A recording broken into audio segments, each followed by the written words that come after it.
थोडासा उशीर होतोय, सरांना टेक्निकल इश्यू आलाय. आपण एक 2 ते 3 मिनिटात सुरू करतोय. सरांना काहीतरी टेक्निकल इश्यू येतोय त्यांच्या कम्प्युटरला. So he is not able to connect, but within few seconds he will join. So he may be he will join through mobile. We are just waiting. Sorry for this delay. It will start very soon.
Hello sir, ऐकू येत आहे? Hello. Hello. हा sir, ऐकू येत आहे का? हो, येतंय येतंय. येस, सुरू करायचं सर. हो, सुरू करूया.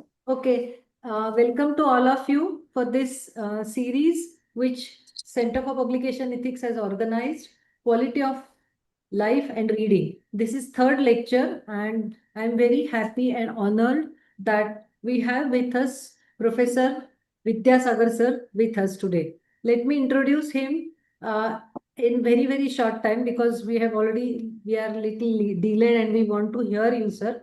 So Pandit Vidyasagar sir is well known educationist and educational administrator at state and national level. His research contributions have been acknowledged at international level in the field of biophysics. Former professor and head of the physics department, Savitribai Phule Pune University, he has extensively contributed to the upliftment of higher education through his writing. I'm going to tell you about some of his books. His participation in policy making and working on various committees at state and national level. He has guided 16 students for PhD and 19 students for MPhil. He has, to his credit, 18 books on education, research, and science popularization. His contributions at the interface of science and society have been duly recognized. He has worked on many important posts and also chaired committees set up by UGC, state government, and university. Still, he is very active and contributing at administrative level. He has a regular and senior associate at International Center for Theoretical Physics, Trieste, Italy. For 12 years, he was invited as a professor at Chubu University, Japan. He has earned many accolades for his significant contribution in education, research, and science popularization. Some of them are G.R. Paranspe Award by Maharashtra Sahitya Parishad, National Education Leadership Award for Outstanding Contribution to Education, 2014 by Lokmat and Star Group. Shikshan Maharshi Dr. Panjabrao Deshmukh Memorial Award by Yashwantrao Chavan, Maharashtra Open University, Nashik. And Vidya Vyas Award by Vidya Cooperative Bank for his contribution towards educational and societal upliftment. He has worked as a director, Board of College and University Development, Savitribai Phule Pune University, and acting vice chancellor of Dr. Babasaheb Ambedkar Marathwada University, Aurangabad, and former vice chancellor of Swami Ramanand Tirth Marathwada University, Nanded. Apart from his, त्यांनी खूप मराठीमध्ये लिखाण केलंय. त्यांची बरीच पुस्तकं मराठीमध्ये प्रकाशित झालीत. जसे काही मी तुम्हाला सांगते आणि त्याच्या नावावरून आपल्या लक्षात येईल सरांचं जे सोशल आणि सायन्स याच्यातला ब्रिज जो सरांनी गॅप करायचा प्रयत्न केलाय तो खूप चांगला आहे. आणि त्यांची काही पुस्तकं आम्ही इथे लाऊड रिडिंग पण करतो सर. ओवी गाव विज्ञानाची विज्ञानातील संकल्पना त्यांनी ओव्यांमधून सांगायचा प्रयत्न केलाय. सुपर क्लोन, धूमयान, एक वैज्ञानिक तथ्य आणि कल्पना विलास यांचा एक रोमांचक आविष्कार, असं त्या पुस्तकाचं नाव आहे. विज्ञान आणि तंत्रज्ञान, अपेक्षा आणि वास्तव, महामानव आईन्स्टाईन, आम्ही शास्त्रज्ञ असे झालो, आणि सिटी स्कॅन, डॉक्टरांचा तिसरा डोळा, ही त्यांची पुस्तकं खूप प्रसिद्ध आहेत आणि खूप वाचली जातात. आणि सरांचं वाचन खूप अफाट आहे. मी सरांबरोबर थोडं काम केलंय जेव्हा सर आमच्या बायोइन्फॉर्मॅटिक्स सेंटरचे डायरेक्टर होते, आणि तेव्हापासून त्यांचा गायडन्स खूप महत्वाचा आहे आमच्यासाठी. आणि सरांनी केवळ दिलेल्या एका प्रोजेक्टमुळे ह्या सेंटरचा खरं तर पायाभरणी झाली. जेव्हा आम्ही काम करत होतो, सगळ्या रिसर्च पेपर्स सावित्रीबाई फुले पुणे युनिव्हर्सिटीतल्या टीचर्सचे सगळ्यांचे पेपर एकत्र करण्याचं काम सरांनी मला दिलं होतं. आणि त्या कामापासून खूप काही पुढे घडत गेलं आणि हे सेंटर उभं झालं. त्यामुळे या सेंटरचं महत्वाचं काम सरांनी केलंय. सर, त्याच्याबद्दल तुमचे खूप खूप धन्यवाद आहेत. आणि आम्हाला आठवण होते आम्ही पोर्टलवर जेव्हा काम करतो तेव्हा. आता मी फार न बोलता सरांकडे देते. सरांचा आजचा आपल्याला क्वालिटी ऑफ लाईफ आणि रीडिंग काय फरक पडतो याच्यावर सर बोलणार आहेत. सर, तुमच्याकडे. ओके, माझा आवाज येतोय ना? हो, येतोय सर. ओके, नमस्कार आणि खूप चांगली ओळख करून दिल्याबद्दल धन्यवाद. मित्र, आज आपण म्हणजे आपल्या जीवनाचा जो स्तर असतो, क्वालिटी, ते आणि वाचन याचा संबंध काय याच्याविषयी चर्चा करणार आहोत. खरं तर हा खूप मोठा विषय आहे. It is a vast subject, but will try to get some glimpse of that in during our discussion. आता आपल्या जीवनाचा संबंध कशाशी असतो, तर आपल्या व्यक्तिमत्वाशी असतो. आणि व्यक्तिमत्व म्हणजे काय हे जर आपण समजून घेतलं तर मग त्याची म्हणजे how to enrich your personality, आणि हे एकदा झालं की तुमची जीवनाचा स्तर हा अधिकाधिक उंचावत जातो, असं त्याचा संबंध आहे. It is link that way. तर व्यक्तिमत्व म्हणजे काय, तर आपल्या हिंदू फिलॉसॉफी जी आहे, तत्वज्ञान, त्याच्याप्रमाणे असं मानलं जातं की हे संपूर्ण शरीर आणि व्यक्तिमत्व हे 5 कोशांचं बनलेलं आहे. आणि त्यातला पहिला कोश जो आहे तो अन्नमय कोश म्हणतात त्याला. म्हणजे व्यक्तिमत्वाचा बाह्य भाग आणि अंतर्भाग यांचं एकत्रीकरण करून आपलं व्यक्तिमत्व तयार होत असतं. तर अन्नमय कोश हा आपल्या बाह्य, म्हणजे आपली उंची, आपलं म्हणजे वजन, किंवा आपलं रंग वगैरे वगैरे ह्या ज्या गोष्टी आहेत, किंवा अवयवांची रचना, याच्याशी संबंधित आहे. त्याच्यानंतर येतो प्राणमय कोश, कारण की हे शरीर चालवायचं म्हणजे त्याला ऊर्जा लागते. आणि ही ऊर्जा कशापासून मिळते आपल्याला, तर आपण जो श्वसन करतो आणि ऑक्सिजन मिळवतो, तर त्या ऑक्सिजनच्या द्वारे आणि ज्या प्रक्रिया घडतात त्यातनं आपल्याला ऊर्जा प्राप्त होते. तर तो प्राणमय कोश आहे, कारण जोपर्यंत ऊर्जा शरीरामध्ये निर्माण होते तोपर्यंत आपण जिवंत राहू शकतो. ज्या दिवशी ही क्रिया थांबते त्या दिवशी माणूस मृत होतो. हे प्राणमय कोश हा दुसरा. तिसरा आहे मनोमय कोश, म्हणजे आपल्या मनातील भावना, विचार वगैरे ज्या गोष्टी आहेत त्याच्याशी संबंधित आहे. चौथा कोश आहे हा विज्ञानमय कोश, म्हणजे बुद्धीच्या साह्याने ज्या गोष्टी आपण करतो तो सुद्धा आपल्या व्यक्तिमत्वाचा खूप मोठा भाग आहे. आणि जीवनासाठी तो आवश्यक असा भाग आहे, विज्ञानमय कोश. आणि हे सगळं कशासाठी करायचं, तर एक समाधानी जीवन, आपल्याला आनंदमय कोश, म्हणजे एक आनंद मिळाला पाहिजे जीवनामध्ये. आणि हा जीवनामधला आनंद कधी मिळेल, की जर तुमच्या जीवनाचा स्तर, क्वालिटी, किंवा जर उच्च प्रतीची असेल तर तुम्हाला आनंद मिळू शकतो, अन्यथा आनंद मिळणार नाही. तर हे व्यक्तिमत्वाचे हे घटक आहेत. आणि ह्या घटकाची आपण तुलना संगणकाशी करू शकतो थोडक्यात. म्हणजे संगणकाचा जर विचार केला आपण, तर त्याच्यामध्ये पहिला भाग जो आहे तो हार्डवेअर असतो, म्हणजे त्याची रचना, म्हणजे मुळात त्याच्यामध्ये काय कुठले घटक आहेत, स्क्रीन असेल किंवा सीपीयू असेल किंवा असे आयसीज असतील वगैरे वगैरे, सगळं ते म्हणजे हार्डवेअर, म्हणजे तो बाह्य भाग झाला ते. पण एवढ्याने भागत नाही, त्याला ऊर्जा लागते चालण्यासाठी. म्हणजे ते बॅटरी आपण ज्याला म्हणतो, तर ती ऊर्जेशी संबंध असते. जोपर्यंत ऊर्जा मिळत नाही तोपर्यंत ते कार्यान्वित होत नाही. पण केवळ कार्यान्वित होऊन चालणार नाही, तर त्याच्यामध्ये सॉफ्टवेअर लागतं आपल्याला. म्हणजे तुमचं जे म्हणजे त्याची जी म्हणजे रचना आहे किंवा त्याचं जे कार्य आहे, हे कार्य ह्या सॉफ्टवेअरशी संबंधित आहे. जर सॉफ्टवेअर नसेल तर त्याचं कार्य होणारच नाही. आणि जितकं सॉफ्टवेअर चांगलं असेल तितकं त्याची कार्यक्षमता वाढणार आहे. हे तो एक भाग झाला. तर म्हणजे आपल्या शरीरामध्ये सुद्धा हे सगळे घटक आपल्याला दिसतात. मग त्याची तुलना आपण कशाशी करतो, म्हणजे कशामुळे आपण ह्या गोष्टी जाणून घेतो, तर त्याचं महत्वाचं इंद्रिय म्हणजे मेंदू. आणि मेंदूशी जोडलेली 5 ज्ञानेंद्रिय, म्हणजे जे माहिती पुरवतात मेंदूला. म्हणजे ही जी मज्जासंस्था आहे ही मध्यवर्ती आहे व्यक्तिमत्वाच्या. आणि त्याचं एनरिचमेंट किंवा ती जास्तीत जास्त चांगली कशी करता येईल हे आपण बघितलं पाहिजे. आता याचा परस्पर संबंध आहे ज्ञानेंद्रियांचा, परंतु त्यांनी मिळवलेल्या माहितीचा समन्वय सुद्धा होणं आवश्यक असतं. आणि हे समन्वय कशामुळे होतो, तर मेंदूतील जी रचना असते, का मेंदूचे जे कार्य आहे त्याचा तो एक भाग आहे. आणि त्याच्यामुळे पहिल्यांदा आपल्याला हे पाहिलं पाहिजे की आपला मेंदू प्रगल्भ कसा होईल.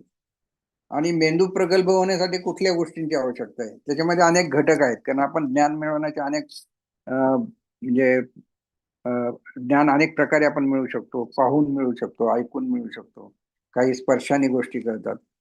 परंतु सर्वात जास्त ज्ञान कशाने मिळतं, तर ते वाचनामुळे. कारण वाचन ही एक जी प्रक्रिया आहे ती आपल्या मेंदूला प्रगल्भ करते. आणि ती प्रगल्भ कशी करते, आता मेंदू तुम्ही पाहिला असेल, म्हणजे थोडक्यात सांगतो मेंदूची रचना आपल्या, की मानवी मेंदू हा सर्वात जास्त विकसित असा मेंदू आहे. म्हणजे तुम्ही जर इतर प्राण्यांची तुलना केली तर मानवामध्ये अनेक वैशिष्ट्ये आहेत की जी इतर प्राण्यांमध्ये नाहीत. म्हणजे आपला जो शेजारी आहे, म्हणजे सगळ्यात जवळचा प्राणी आहे, तो म्हणजे चिंपॅन्झी आहे.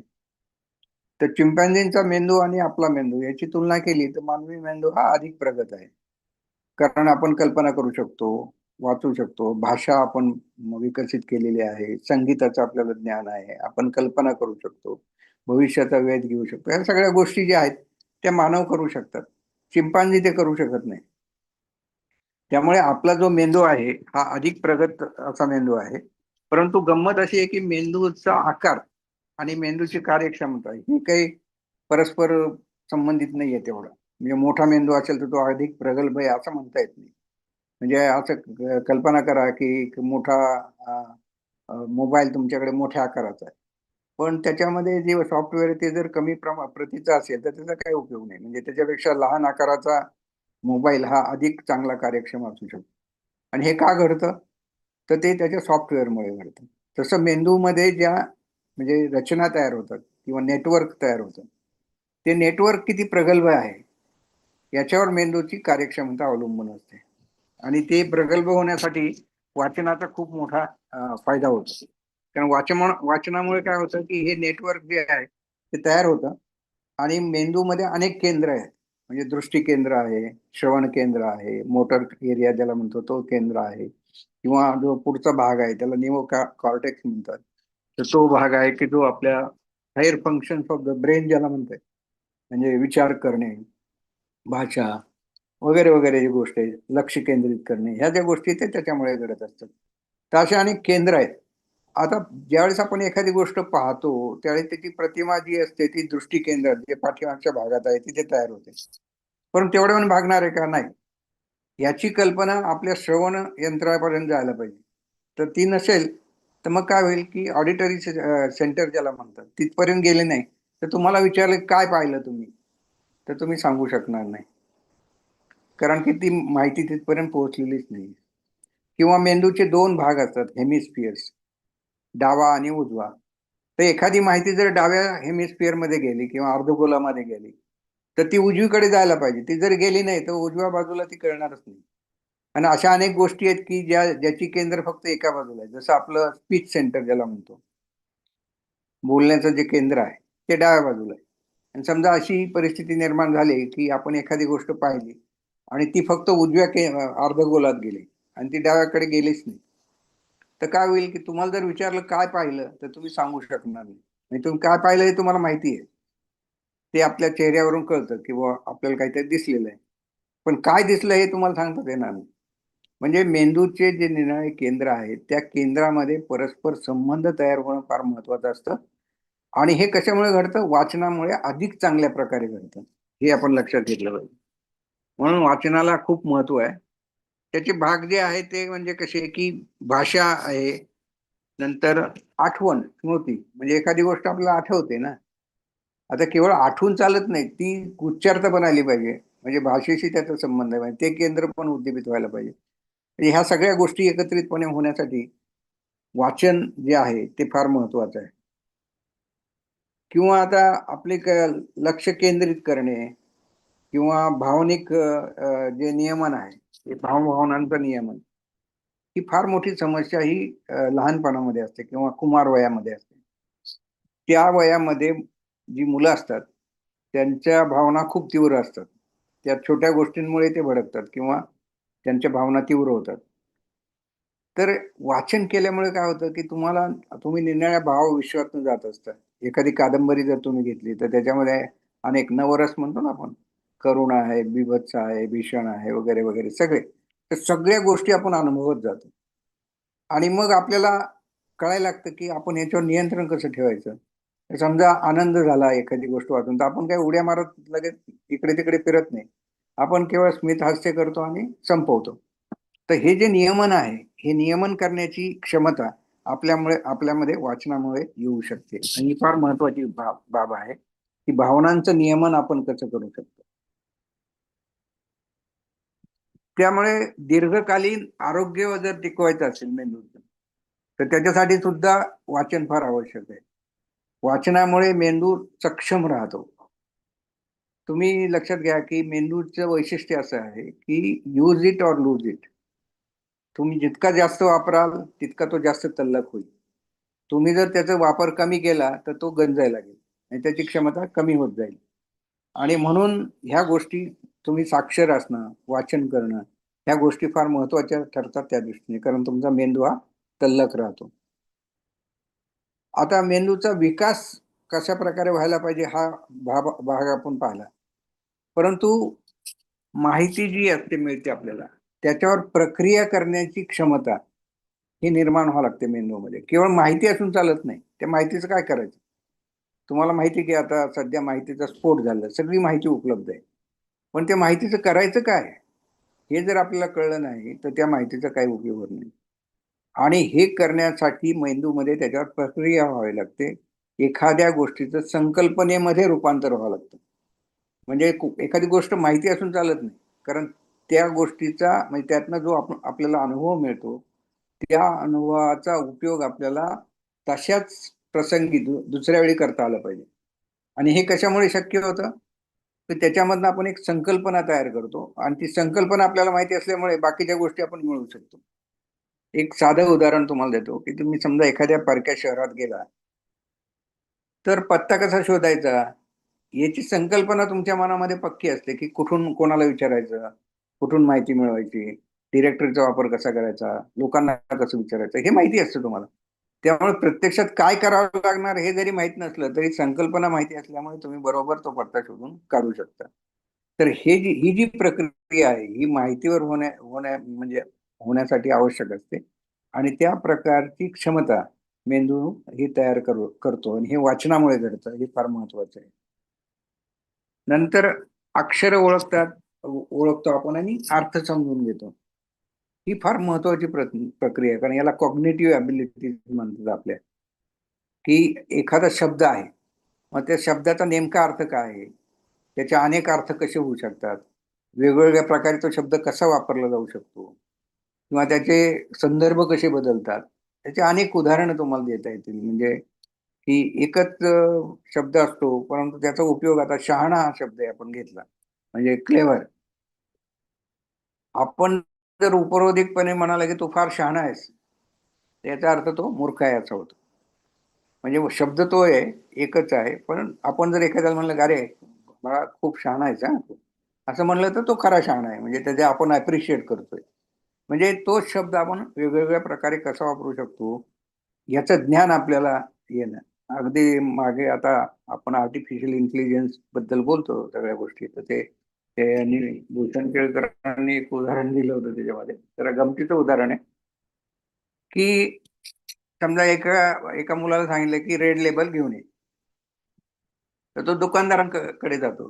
आता दुकानदार त्याला विचारतो की कुठलं रेड लेबल पाहिजे, तर त्या मुलाला काही सांगता येत नाही. मग तो दुकानदार त्याला विचारतो, तुला आईने सांगितलंय का वडिलांनी सांगितलं?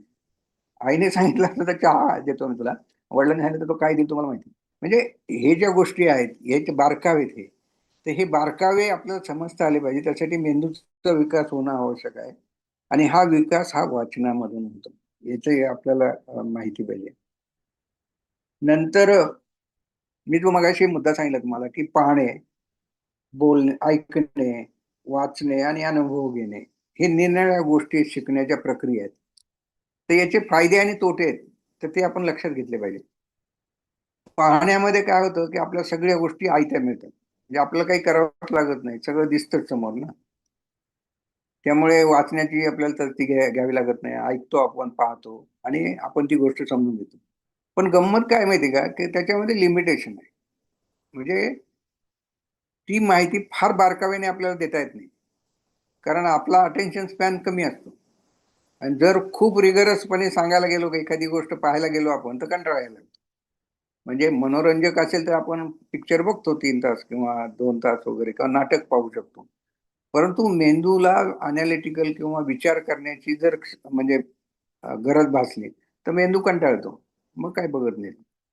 कित्येक वेळा काय होतं की साध्या गोष्टीमध्ये आपण वेळ घालवत असतो, म्हणजे काहीच मिळत नसतं त्याच्यामध्ये, एकदम ट्रिव्हियल, आणि ते आपण बघत बसतो आणि त्याच्यामुळे मेंदूची प्रगल्भता वाढण्यास काही फायदा होत नाही.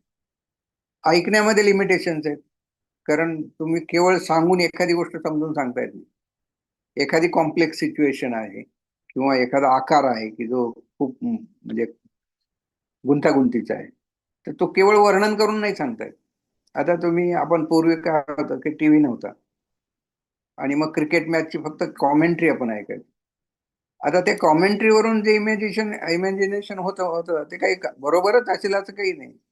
किंवा आपल्याला नेमकं कळायचं नाही की अरे काय झालं नेमकं, म्हणजे बॉल नेमकं कुठे गेला. मग ते खूप विचार करावा लागायचा त्याचा की बॉल स्क्वेअर कट कुठे आहे, कव्हर कुठे आहे, लॉंग लेग कुठे आहे, अमकं कुठे आहे, डमकं आहे, लेग कडे गेला म्हणजे कुठे गेला असेल वगैरे. हे हे पण आता आपण पाहण्यामुळे आपल्याला काही विचारच करावा लागत नाही.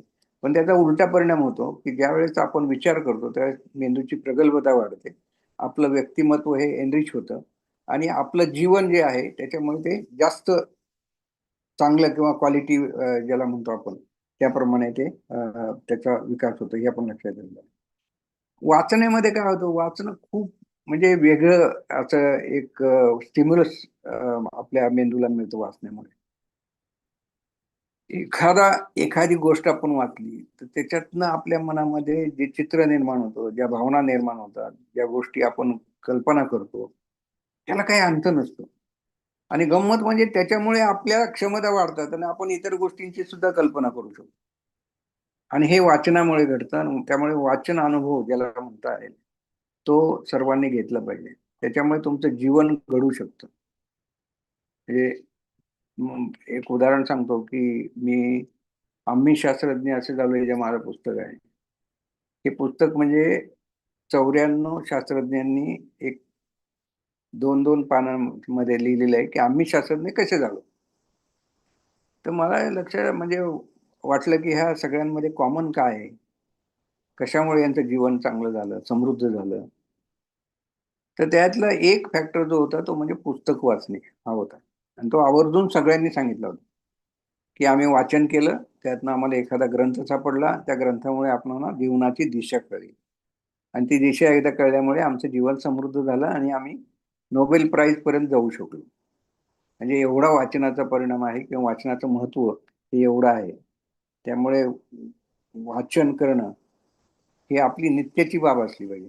केवळ कधीतरी केले असं नाही. ती एक सवय झाली पाहिजे. जीवनाचा भाग व्हायला होणं खूप आवश्यक आहे. आता कल्पनाशक्तीचं उदाहरण मी तुम्हाला दिलं. सामाजिक भावनांचे कौशल्य म्हणजे सामाजिक जे आपले संबंध असतात किंवा एक समाजाचं आकलन असतं. आता प्रत्येक ठिकाणी जाऊन काही आपण अनुभव घेऊ शकत नाही. की आता आपला भारतीय समाज आहे. त्या भारतीय समाजाचे किती स्तर आहेत. त्यामुळे कुठल्या कुठल्या प्रकारच्या भावना असतात किंवा कुठल्या कुठल्या प्रकारचे संदर्भ असतात किंवा कुठला गट हा कुठल्या गोष्टी मानतो किंवा कुठल्या गोष्टींमुळे एखाद्याच्या भावना दुखावल्या जाऊ शकतात. आता हे प्रत्येक ठिकाणी जाऊन अनुभवणं आपल्याला शक्य नसतं. पण जर तुम्ही पुस्तक वाचलं तर तुम्हाला बसल्या जागी या सगळ्या गोष्टी कळतात. आणि त्याच्यामुळे सुद्धा तुम्हाला जीवन जगणं सुकर होऊ शकतं. कारण कधी-कधी अनावधानाने लोकं बोलून जातात आणि त्याचा विपरीत परिणाम होऊ शकतो. आपल्याला माहित नसतं की त्याचा कंटेक्स्ट काय, त्याचा संदर्भ काय आहे, ते कशाप्रकारे घेतलं जाईल, याची आपल्याला कल्पना नसते. तर ही वाचनामुळे ही प्रगल्भता आपल्यामध्ये येते की आपल्याला ते समजायला हवं. एक साधं उदाहरण देतो की प्रत्येक भाग जे असतात किंवा रिजन जे असतात, त्यांच्या एक धारणा असतात किंवा काही पद्धती असतात किंवा काही संकेत असतात. आता खानदेशामध्ये म्हणजे खिचडी कधी करतात की ज्यावेळेस एखादी वाईट घटना घडते किंवा मृत्यू होतो त्यावेळेस तिकडे खिचडी करतात. आणि गुजरातमध्ये खिचडी कधी करतात की जेव्हा त्यांना आनंद होतो तेव्हा ते खिचडी करतात. आता हे परस्पर विरोधी गोष्ट आहे. एकच क्रिया आहे पण त्याचे परिणाम हे वेगवेगळे. म्हणजे जर ते योग्य ठिकाणी योग्य गोष्ट केली नाही तर त्याचे परिणाम हे वेगळे होऊ शकतात. हे कशामुळे कळतं आपल्याला? आपण काही गुजरातला जाऊन बघून आलेलं नाही किंवा खानदेशात गेलो तरी ह्या गोष्टी पाहिल्यात असं होत नाही. पण पुस्तकातनं ह्या गोष्टी आपल्याला सहज कळू शकतात. आणि त्यामुळे सामाजिक संबंध आहेत आपले किंवा समाजाबद्दलचे जे आकलन आहे ते आकलन पण आपलं निश्चितपणे चांगलं. ताण कमी होतो हे लक्षात घ्या. एन्झायटी ज्याला म्हणतो आपण, तर ती वाचनामुळे खूप कमी होते. अर्थात वाचन कशा प्रकारे ते आपण नंतर बघूया. पण अनेक प्रकारची पुस्तकं धार्मिक असतात, काही मनोरंजक असतात, की एखाद्या वेळेस आपल्याला खूपच अनुत्साह वाटायला लागला तर एखाद्या मनोरंजक गोष्टीचं पुस्तक वाचलं, समजा पु ल देशपांडेंचं पुस्तक वाचलं, ची. जोशींचं वाचलं, तर आपल्याला त्यातून हसायला येतं, म्हणजे आपण उत्साहित होऊन जातो, म्हणजे ताण कमी होतो ना आपला. तर हे पुस्तक खूप चांगल्या प्रकारे झोप सुधारते, हे लक्षात घ्या. अर्थात काही लोकांना ते पुस्तक हातात घेतलं की झोप येते, ती गोष्ट नाही आहे. पण नियमित वाचन केलं तर तुमची म्हणजे मेंदू थकतो आणि मग तुम्ही चांगल्या प्रकारे झोप घेऊ शकता, ते पण आहे. लवचिकता निर्माण होते. लवचिकता म्हणजे काय, तर फ्लेक्सिबिलिटी ज्याला म्हणतो, विचारांची लवचिकता. एकाच पद्धतीने विचार करण्याची जी सवय आपल्याला लागली असते तर त्याच्यामध्ये फरक होतो. आपण अनेक दृष्टीने एखादी गोष्ट बघू शकतो आणि त्यामुळे एखाद्या प्रसंगी कसं वागायचं याच्याबद्दलचं आपलं ज्ञान वाढतं आणि त्यामुळे आपलं जीवन हे समृद्ध होण्यासाठी मदत होते. कारण लोक म्हणतात ना की पहा हे किती हुशार माणूस आहे हा, म्हणजे त्याला सिच्युएशन लगेच कळते. आता हे राजकारणी लोक कसे हुशार असतात ना. का आपण हुशार म्हणतो, कारण त्यांना बरोबर कळतं की काय कधी कसं करायचं, कधी वागायचं, काय करायचं हे त्यांना बरोबर माहिती असतं. तर ती लवचिकता त्यांच्यामध्ये विचारांमध्ये येते, तर ती अर्थात वाचनांमुळे येते असं म्हणता येणार नाही, पण त्यांच्यामध्ये असते. आपल्याला लवचिकता हवी, ही आपल्या जीवनासाठी हवी, आपण काही राजकारणी नाही. तर ती लवचिकता आपल्याला वाचनामधून येऊ शकते. विस्मृती कमी होते, हे फार महत्वाचं आहे. आता जसं वय वाढायला लागतं तस तसं नॅचरली, म्हणजे नैसर्गिक प्रक्रिया आहे, तुमच्यामध्ये विसरण्याची प्रवृत्ती वाढायला लागते. कारण मेंदूची क्षमता, काही पेशी मरतात किंवा नष्ट होतात, डिमेन्शिया ज्याला म्हणतो आपण, तर ते नैसर्गिक भाग येतो त्याच्यामध्ये आहे. पण तसं होत असताना तो कमीत कमी कसा होईल याच्याकडे आपण लक्ष दिलं पाहिजे. आणि जर वाचन आपण नित्य ठेवलं तर तुमचा मेंदू तल्लख राहतो आणि स्मृती कमी होतात. आता आमच्या वयामधल्या लोकांना काय होतं, एखादा शब्द आठवतच नाही, नावच आठवत नाही. म्हणजे अगदी जवळचा असतो आणि सगळं माहिती असतं, बाकी सगळ्या गोष्टी आठवतात, पण त्या व्यक्तीचं नाव काही आठवत नाही. आता ही परिस्थिती येत असते, पण ती कमीत कमी यावी, कमीत कमी वेळा अशा गोष्टी कराव्यात. हे जर आपल्याला करायचं असेल तर वाचन हे फार महत्वाचा भाग आहे. त्याच्यामध्ये आता आनंद, दुःख, स्फूर्ती, समाधान, व्यवहार चातुर्य, म्हणजे हे काही केवळ मनोरंजनासाठी वाचायला पाहिजे नाही, तर व्यावहारिक चातुर्य तुमचं जे आहे किंवा एखाद्या विषयाचा अभ्यास आहे तो सुद्धा वाचनामुळे समृद्ध होतो. वाचन न करता एखाद्या गोष्ट समजून घ्यायचा प्रयत्न तुम्ही केला तर ती अपूर्ण राहणार, याच्याबद्दल वाद नाही. कारण वाचन हे वैयक्तिक शिकवण असतं, तुम्ही स्वतःला शिकवत असता, तुमची इन्व्हॉल्वमेंट त्याच्यामध्ये असते, दुसरा कोणीतरी तुमच्यावरती लादत नसतो. आणि हा जो फरक आहे हा वाचनामुळे येणारा फरक आपण लक्षात घेतला पाहिजे. आणि त्यामुळे अभ्यास करायचा असेल, एखाद्या विषयामध्ये प्रावीण्य मिळवायचं असेल आपल्याला, तर वाचन हे आवश्यकच आहे. समजा भौतिकशास्त्रासारखा विषय आहे तर तो समजून घ्यायचा असेल तर तुम्हाला वाचन करावंच लागतं. तुम्ही जर म्हणाल की मी फक्त ऐकेन, कुणी व्याख्यानं दिलेली आहेत आणि तो विषय समजून घेईल, तर त्याच्यामध्ये अपूर्णता राहते, तुमच्यात कॉन्फिडन्स येत नाही, ज्याला म्हणतो आपण कॉन्फिडन्स ज्याला म्हणतो तो येत नाही तुमच्यात. तुमचा आत्मविश्वास हा डळमळीत राहणार आहे. आणि म्हणून वाचनाची गरज आहे. अभिव्यक्ती म्हणजे आपण काय बोलतो, कसा विषय मांडतो, कसा समजून सांगतो, यासाठी वाचन आवश्यक आहे. कारण तुम्हाला एखादा विषय जर सांगायचा असेल तर त्यासाठी अनेक संदर्भ लागतात आणि संदर्भ जर चांगले असतील तुमचे तर तो विषय तुम्ही चांगल्या प्रकारे समजून घेऊ शकता. समजा आता ज्ञानेश्वरी आहे, ज्ञानेश्वरी म्हणजे भावार्थ दीपिका आहे, म्हणजे ती केवळ ट्रान्सलेशन नाही किंवा रूपांतर नाही, तर त्याच्यामध्ये स्वतःला काय वाटतं हे ज्ञानेश्वरांनी सांगितलेलं. मग त्याच्यासाठी त्यांनी इतर गोष्टींचं वाचन केलेलं आहे, हे आपल्याला त्यातनं कळतं. कारण ते जी उदाहरणं देतात ती उदाहरणं त्यांनी कुठून मिळवली. आता त्यांनी एक उदाहरण सुंदर दिलेलं आहे, लवणाची मासोळी. लवण म्हणजे मीठ, सॉल्ट. आता लवणाची मासोळी असू शकते का, कारण ती पाण्यात टाकली तर विरघळून जाईल आणि बाहेर ठेवली तर ती जगणार नाही. तर हा ऍबस्ट्रॅक्ट सेन्स आहे सगळा, म्हणजे ज्याला काय म्हणतो आभासी ज्याला म्हणतो. तर ही त्यांना कुठून कळलं, कुठून आलं त्यांच्याकडे, ते त्यांना कसं माहिती झालं, हे कुठेतरी त्यांनी वाचलं असेल ना. किंवा सूर्याबद्दल ते म्हणतात की सूर्याचे चालणे, म्हणजे ते चालणे नव्हेच, आपला झाला तो भास आहे. आता हे वैज्ञानिक सत्य त्यांना कुठून तरी वाचूनच कळलं असणार ना. कारण त्या काळी तर काही असे काही क्लासेस नव्हते किंवा कॉलेजेस नव्हते किंवा शाळा नव्हती किंवा काहीच नव्हतं. वाचन हाच त्यांचा मुख्य आधार होता. आणि म्हणून ह्या ज्या गोष्टी आहेत, म्हणजे किती जरी मोठी व्यक्ती घेतली, डॉक्टर बाबासाहेब आंबेडकरांचं उदाहरण घ्या, इतके विषयांवर त्यांनी लिखाण केलं, इतके विषय त्यांनी हाताळले, त्यांचं वाचन म्हणजे प्रचंड वाचन होतं आणि त्याच्यामुळे त्यांची विद्वत्ता अधिकाधिक खुलत गेलेली. तर ओशो त्यांचं उदाहरण घ्या, हजारो पुस्तकं त्यांनी वाचली, त्यांच्या लायब्ररीतल्या पुस्तकांवर त्यांनी खुणा करून ठेवले, हजारो पुस्तकं आहेत. त्यामुळे त्या व्याख्यान जर तुम्ही ऐकलं आणि ती वाचनामुळे झालेले हे आपलं कळतं. कारण पूर्वी काही टीव्ही वगैरे काहीच नव्हतं ना, रेडिओ नव्हता, टीव्ही नव्हतं, काहीच नव्हतं. वाचन हा एक आधार होता आणि त्या काळात सुद्धा अनेक विभूती होऊन गेल्या, अनेक शास्त्रज्ञ होऊन गेले, अनेक समाजशास्त्रज्ञ होऊन गेले. तर यांची हे जे जीवन आहे हे समृद्ध कशामुळे झालं, तर हे केवळ वाचनांमुळे झालेले आहे. तर त्याच्यामुळे असं म्हटलं जातं की वाचनामुळे एम्पथी एम्पथी म्हणजे काय, कारुण्य भाव, कणव, एखाद्या गोष्टीबद्दल कणव असणे. आणि हे फार महत्वाचा म्हणजे गुण आहे, हे लक्षात ठेवा तुम्ही, की माणसाचं ध्येय त्याच्यामुळे ठरतं.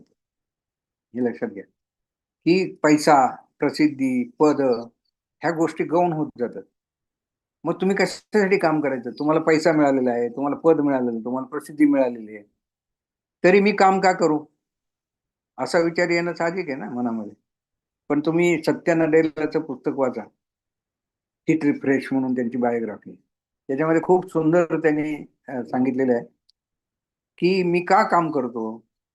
तर एम्पॅथी, की शेवटचा जो माणूस आहे की जो अत्यंत दुबळा आहे किंवा गरीब आहे किंवा अपंग आहे, त्याच्यासाठी मी काय करू शकतो, can I reach to that person through my technology. आणि हा विचार त्यांना सातत्याने स्फुरण देत राहतो किंवा स्फूर्ती देत राहतो आणि त्यामुळे ते काम करत राहतात असं त्यांचं म्हणणं आहे. हे फार महत्वाचं आहे आणि हे वाचनामुळे तुमच्यामध्ये हा गुण निर्माण होऊ शकतो किंवा तुम्ही ते उपजलं जाऊ शकतो. तर हा फार महत्वाचा गुण आहे आणि याचा खूप परिणाम जे आहेत ते खूप विस्तृत आहेत आणि त्याच्याबद्दल आपण नेहमी विचार करत जातो की आपला पर्पज काय. पर्पज हा पैसा मिळवणं, प्रसिद्धी मिळवणं, पद मिळवणं काही काळापुरतं ठीक आहे, पण एकदा तुम्ही त्याच्या पलीकडे गेला की मग प्रश्न येतो की आपण कशासाठी जगायचं, आपलं जीवन समृद्ध करण्याचा मार्ग कुठला आहे, आपण समाधानी कसं होऊ शकतो, आपल्याला आनंद कुठून मिळू शकतो. तर त्याच्यासाठी तुम्हाला असं ध्येय ठेवावं लागतं की जे याच्याशी काही संबंधित नाही. एम्पॅथी हा गुण फार महत्वाचा आहे. आपला गोष्टीबद्दलचा दृष्टिकोन बदलण्यासाठी मदत होते वाचनामुळे. खूप बदलतो आपल्याला, आपले गैरसमज असतात खूप. आपण काहीतरी ऐकीव गोष्टींवर एखाद्या व्यक्तीचं मूल्यमापन करत असतो, एखाद्या परिस्थितीचं मूल्यमापन करत असतो, एखाद्या संकटाचं मूल्यमापन करत असतो. हे केवळ ऐकीव गोष्टीवर असतं, पण त्याच्या खोलात जाऊन ते जाणून घेणं, त्याच्याबद्दलचं वाचन करणं, ही गोष्ट समजून घेणं, असं जर केलं तर आपल्याला खूप वेगळ्या गोष्टी दिसायला लागतात. म्हणजे आता गमत पहा ना, आपले पाश्चित्यांबद्दल खूप गैरसमज आहेत आपले.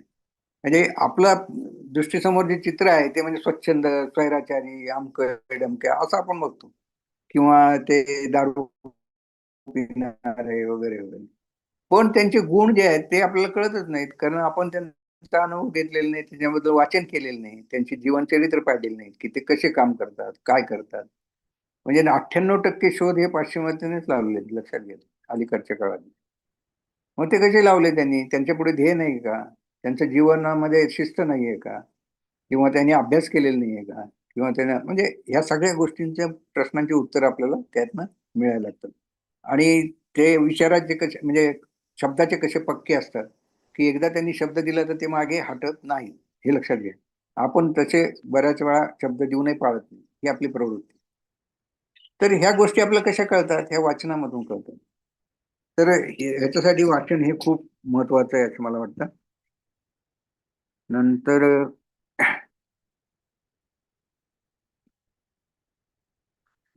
आता वाचन कशा प्रकारे, किती कुठल्या कुठल्या प्रकारचं वाचन असतं आणि आपले कुठले क्षमता वाढवायला पाहिजे की त्यामुळे आपलं जीवन समृद्ध होईल. आता मनोरंजनासाठी वाचन आपण म्हणलं की ते त्याचा सुद्धा फायदा आहे, कारण ताण कमी होतो वगैरे. त्यामुळे खूप कथा, कादंबरी, कविता त्याच्यामध्ये आपण रस घेतो. पण आपल्यामधली चिकित्सक वृत्ती वाढवायची असेल किंवा आपलं ज्ञान एखाद्या बद्दल वाढवायचं असेल, तर मग तुम्हाला त्या प्रकारची पुस्तकं तुम्ही वाचली पाहिजेत. आणि ती वाचल्यामुळे तुमचं जे एखाद्या गोष्टीवर लक्ष केंद्रित करण्याची जी क्षमता आहे, ही क्षमता निश्चितपणे वाढेल आणि तुम्हाला ज्ञानही मिळेल त्याच्यामधून. तुम्ही त्या ज्ञानामुळे ओळखले जाऊ शकाल. हा त्याचा महत्वाचा फायदा आहे. संवाद साधणं हा फार महत्वाचा घटक आहे. की अनोळखी माणसांबद्दल बरोबर आपल्याला संवाद साधता आला पाहिजे. ओळखीच्या तर आपण साधू शकतो कारण आपले संदर्भ माहिती असतात. अनोळखी लोकांबद्दल आपण म्हणजे लोकांच्या बरोबर आपण संबंध कसे प्रस्थापित करू शकतो, संवाद कसा करू शकतो, यात हे फक्त त्याला एकच आधार आहे की तुमचं वाचन आणि वाचनामधून तुम्हाला समजलेले संदर्भ किंवा त्या व्यक्तीच्या जवळ जाण्यासाठी आपल्याला कुठल्या गोष्टीवर त्याच्याशी बोलणं योग्य ठरेल, कसं बोलता येईल. समजा एखादा संगीतकार आहे, आता संगीतकाराशी आपल्याला बोलायचे, आपल्याला संगीताबद्दल काहीच माहित नाही आणि आपण वाचनही केलेलं नाही, तर आपण काय बोलणार, त्याला काही त्याचा इंटरेस्ट येणार नाही ह्याच्यामध्ये. किंवा एखाद्या कलाकाराशी बोलायचं, शिक्षकांशी बोलायचं, एखादा संशोधक आहे संशोधकाशी बोलायचे किंवा सामान्य माणूस आहे, अगदी सामान्य माणूस, त्याच्याशी बोलायचे. तर तुम्हाला संदर्भ माहिती पाहिजे ना की त्याच्याशी कसं बोललं पाहिजे.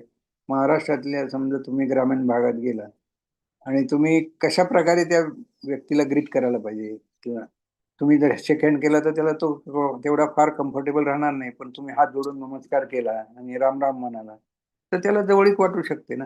तर ह्या गोष्टी तुम्हाला कशा माहिती पाहिजे, त्या कुठून कळणार तुम्हाला की कुठल्या गोष्टी कशा प्रकारे. म्हणजे तुम्ही बिहारमध्ये गेला, युपी मध्ये गेला, तिथले सगळे संदर्भ बदलतात ना आपले. मग ते वाचनातून आपल्याला जर कळलेले असले तर आपण त्याचा उपयोग करू शकतो. त्यामुळे समाजामध्ये वावरताना सुद्धा तुम्हाला ज्या गोष्टींची आवश्यकता आहे ती वाचनामधून आपल्याला कळू शकतात. आपल्याला पर्सनल म्हणजे वैयक्तिक आपलं व्यक्तिमत्व जे आहे ते व्यक्तिमत्व सुदृढ करण्यासाठी सुद्धा वाचनाची खूप आवश्यकता आहे असं मला वाटतं. कारण वाचनामुळे तुम्हाला जो आत्मविश्वास येतो तो इतर गोष्टींमुळे येऊ शकत नाही. प्रत्यक्ष काम केलं तर तेवढी गोष्ट कळते, पण वाचनामुळे अनेक गोष्टी कळतात एकाच वेळी. हे आपण लक्षात घेतलं पाहिजे आणि म्हणून वाचनाचं खूप महत्व आहे. आता याच्यामध्ये की मानसिक क्षमता जी आहे मेंटल होते आणि त्याच्यासाठी सुद्धा आपल्याला वाचनाचा खूप चांगला फायदा होऊ शकतो.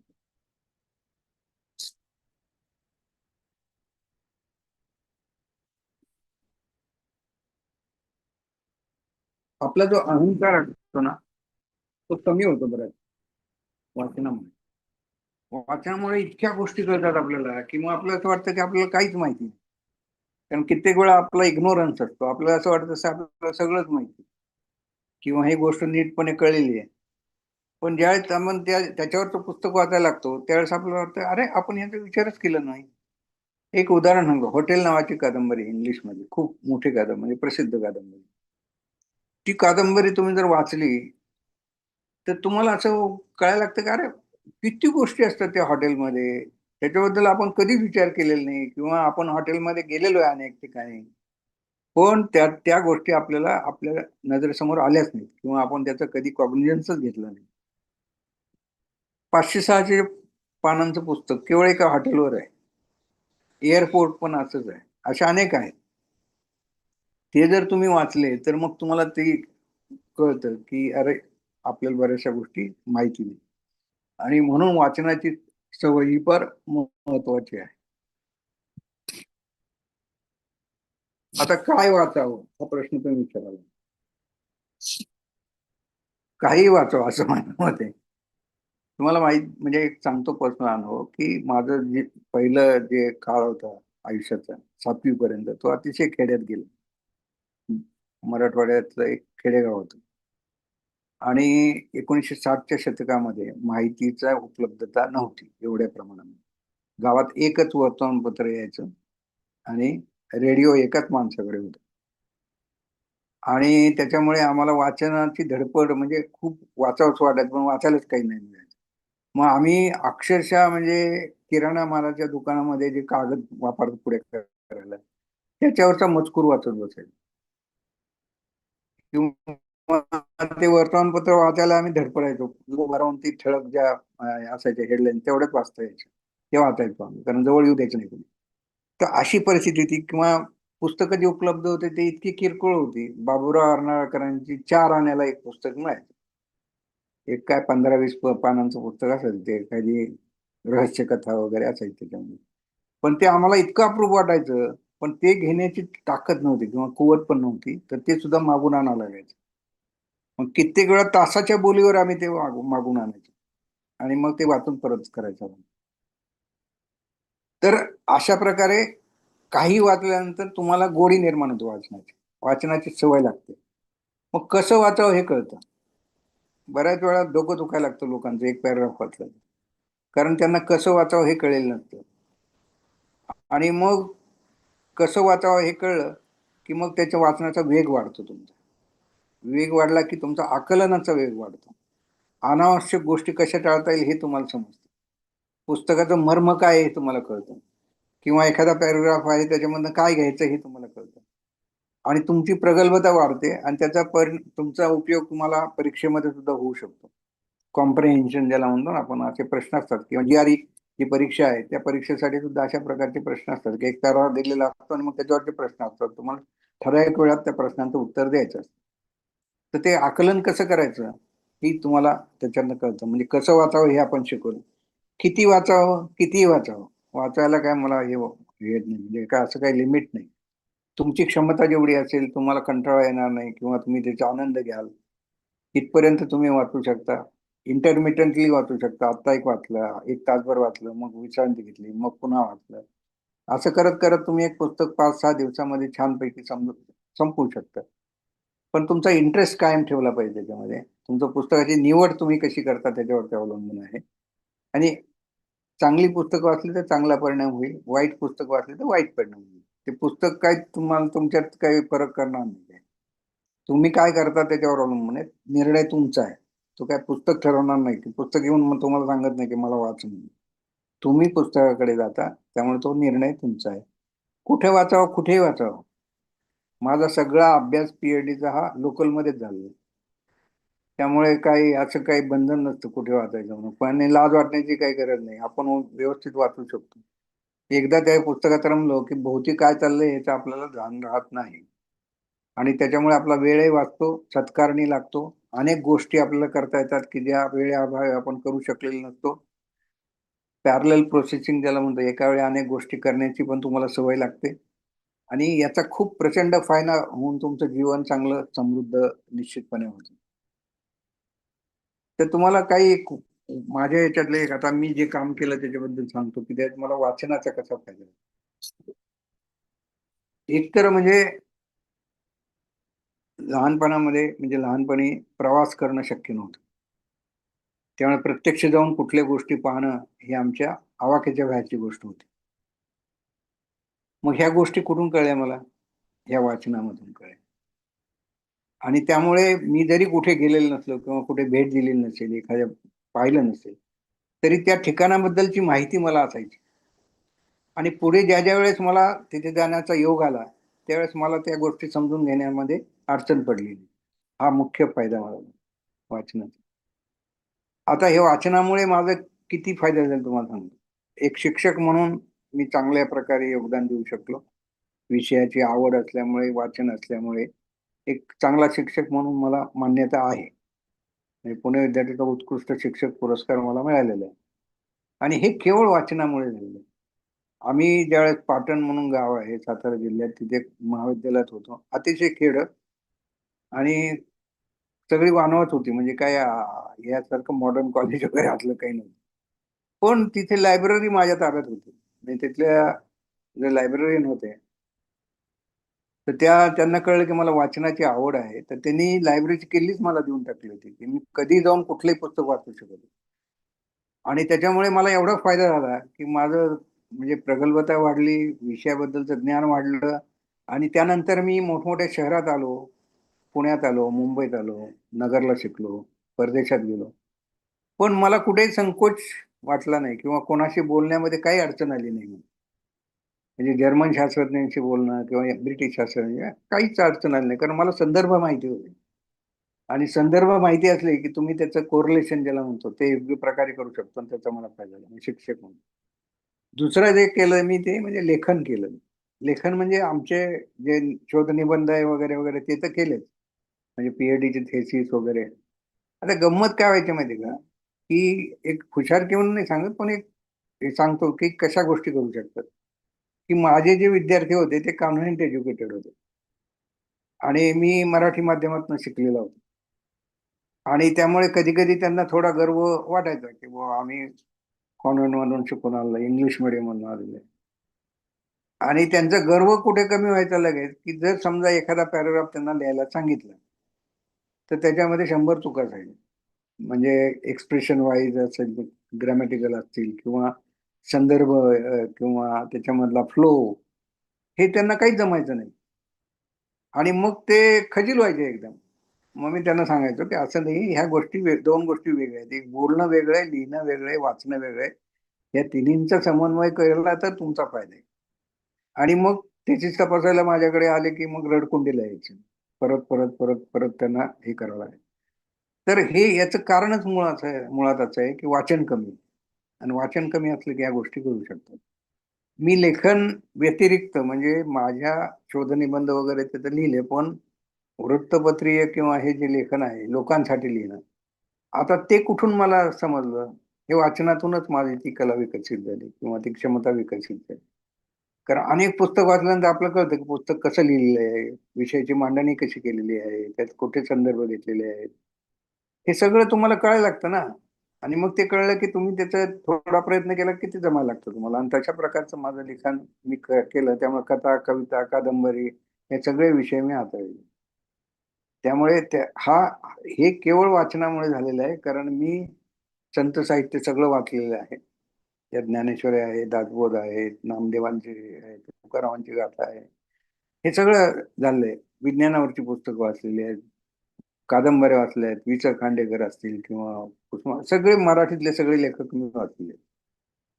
आणि ह्यामुळे माझं व्यक्तिमत्व जे आहे ते विकसित होण्यासाठी मला मदत झाली. प्रशासक म्हणून पण मदत झाली. माणसं कशी ओळखायची, पुस्तकांमध्ये निरनिराळे पात्र आपल्याला भेटलेली असतात आणि ती त्या त्या प्रसंगी कशी वागतात याच्याबद्दलचं ज्ञान आपल्याला असतं. त्यामुळे तुम्हाला समोर आलेली व्यक्ती ही तुम्हाला लगेच त्याच्या हे करता येते की हा माणूस या प्रकारचा असेल असं गेस करता येईल. आणि थोडी जर चाचणी घेतली आणि तुम्हाला कळलं की बरोबर आहे, आपला अंदाज बरोबर आहे, की मग तुम्हाला निर्णय घ्यायला आपण मोकळे होतो किंवा ती सिच्युएशन जी आहे. लोक म्हणायचे की तुम्ही एवढं पटपट पटपट कशी काय कामं करता. कारण माणूस दरवाज्यातनं आत येतानाच मला कळायचं की हा माणूस कशासाठी आलेला आहे. आणि तो एक वाक्य बोलला की समजायचं की हा माणूस म्हणजे कुठल्या कामासाठी आलाय, हे काम करायचं की नाही, कायला डिले करायचा, नंतर बोलवायचं, हे सगळं पटकन ठरवून जातं. आणि हे कशामुळे शक्य झालं, हे वाचनामुळे शक्य आहे. कारण अनेक पात्र तुम्हाला भेटलेली असतात, अनेक पात्रांसंबंधित वाचलं असतं, अनेक कथा वाचलेल्या असतात आणि त्याचा कळत नकळत फायदा हा आपल्याला होत असतो. तर ह्या दृष्टीने सुद्धा वाचन खूप महत्वाचं आहे. आणि समृद्ध जीवन म्हणजे काय, समृद्ध जीवनाची व्याख्या काय, मी मगाशी तुम्हाला सांगितलं की शेवटी तुम्हाला जीवन जगल्याचं समाधान लाभलं पाहिजे. तुम्हाला किती पद मिळाली, किती पैसा मिळाला, किती अधिकार मिळाले, ह्या गोष्टी ह्या तात्कालिक आणि तात्पुरत्याच असतात. त्याचा कायमस्वरूपी फायदा तुमच्याकडे राहू शकत नाही. त्यामुळे तुमचं जीवन समाधानी आहे का, तुम्ही आनंदी आहात का, तुम्ही केलेल्या कामाबद्दल समाधानी आहात का, किंवा तुम्हाला जे मिळवायचं होतं ते तुम्ही व्यवस्थितपणे मिळवलेलं आहे का, जीवनाचा आनंद घेतलेला आहे का, तो उपभोगला आहे का जीवन, इतरांना मदत केलेली आहे का, समाजामध्ये तुमचं स्थान काय, इतर लोक तुम्हाला काय म्हणून ओळखतात किंवा तुमच्याबद्दल लोकांच्या मनामध्ये काय प्रतिमा आहे आणि स्वतःच्या मनात स्वतःबद्दलची काय प्रतिमा आहे. ह्या सगळ्या गोष्टींचं एकत्रीकरण केलं की जीवनाचं आपल्याला समृद्ध आहे किंवा नाही हे ठरतं. नाही ते काही एका घटकांवरून ठरेल अशातला काही भाग नाही. आणि ते प्रत्येकाने ठरवायचे. म्हणजे मी ठरवू शकत नाही की दुसरा माणूस समाधानी आहे की नाही, ते त्यांनीच ठरवायचे. त्यामुळे प्रत्येकाने स्वतःचं मूल्यमापन करण्यासाठी ज्या गोष्टी आवश्यक आहेत त्या सुद्धा वाचनामधून तुम्हाला कळतात. आणि अनेक प्रकारचे उपदेश असतात किंवा अनेक प्रकारच्या गोष्टी सांगितल्या तर काय करावं काय करू नये, हा सारासार विचार ज्याला म्हणतो आपण, तो सारासार विचार सुद्धा आपल्याला या गोष्टीमधनं नक्की निश्चितपणे कळतो. आणि याचं ज्ञान हे वाचनामधूनच होतं, हे आपण लक्षात घेतलं पाहिजे. एकच मिनिट.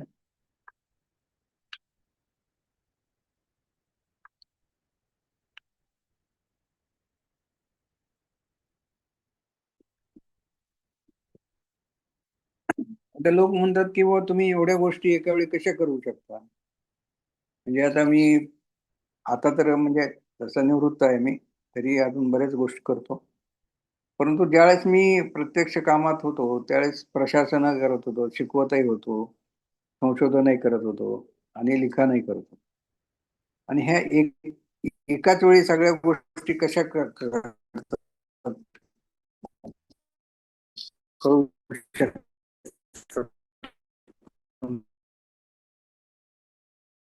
करू शकता. याचं कारण कसं आहे, ती जर असेल तर तुम्हाला जो तुमच्यापाशी जो वेळ आहे तो वेळ तुम्ही योग्य प्रकारे त्याचं नियोजन करू शकता, वापरू शकता. त्यामुळे वेळ कमी पडला अशी गोष्ट तुमच्या बाबत होऊ शकत नाही, कारण तुमच्याकडे भरपूर वेळ आहे.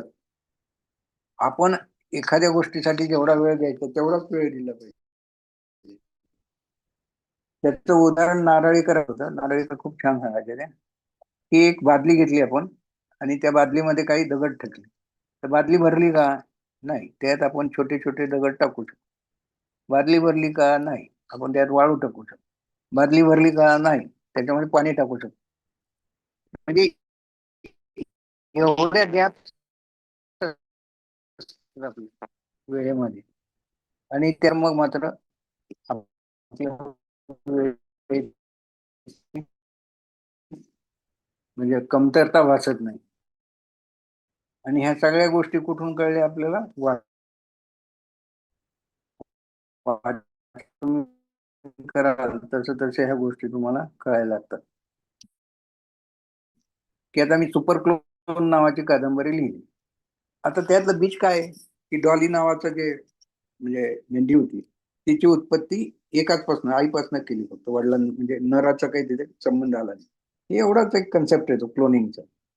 पण ते फुलवायचंय तुम्हाला, मग तुम्हाला संदर्भ घ्यावा लागतात.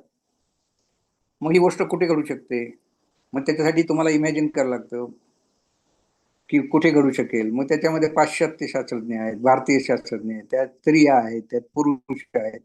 मग प्रत्येक पात्र कसं वागेल, त्याची विचारांची दिशा कशी असेल, किंवा ते परस्पर एकमेकांशी कसे संबंध ठेवतील, किंवा त्यांचं एकमेकांबद्दल काय मत असेल, किंवा त्यांच्यात मतभेद काय असू शकतात, किंवा ते वागण्याची पद्धत त्यांची कशी असू शकते, ह्या कल्पना तुम्ही कुठून करणार, हे कुठून आणणार? हे प्रत्येक गोष्ट काय प्रत्येक माणसाचा अभ्यास आपण करू शकत नाही. तर ह्या कल्पना तुम्हाला वाचनामधून तुमच्या डोक्यामध्ये आलेल्या असतात आणि त्याचा उपयोग तुम्ही ते जी गोष्ट आहे, मग त्याच्यामध्ये आनंद असणार, दुःख असणार, त्यात धाडस असणार, त्याच्यामध्ये काहीतरी म्हणजे एखादं अडचण असणार, मग त्याच्यावरचं सोल्युशन असणार. आणि शेवटी तुम्हाला काय सांगायचंय लोकांना त्याच्यातनं, हा एक महत्वाचा भाग आहे ना. केवळ कथा सांगून तिथे संपत नाही. ते एक उद्देश असा लागतो की तुम्हाला what you want to communicate to the society. तर ह्या सगळ्या गोष्टी तुम्हाला कशा कळल्या? तुम्ही अनेक पुस्तक वाचली तर कुठे ना कुठे तुम्हाला त्याचा हे आलेला असतो, किंवा हे पुस्तक ह्या प्रकारे लिहिलं गेलेलं आहे, किंवा पात्रांची रचना अशी केलेली आहे, किंवा पात्र एकमेकांशी वागताना असे वागतात, किंवा त्यांचे परस्पर संबंध असे असू शकतात, दिसू शकतात. आणि म्हणून अ, वक्ता व्हायचा असेल चांगला, वक्ते होऊ शकाल. आणि वक्ता होणं कसं अवघड आहे पहा. एक एक श्लोक आहे, शताशु जायते शूरा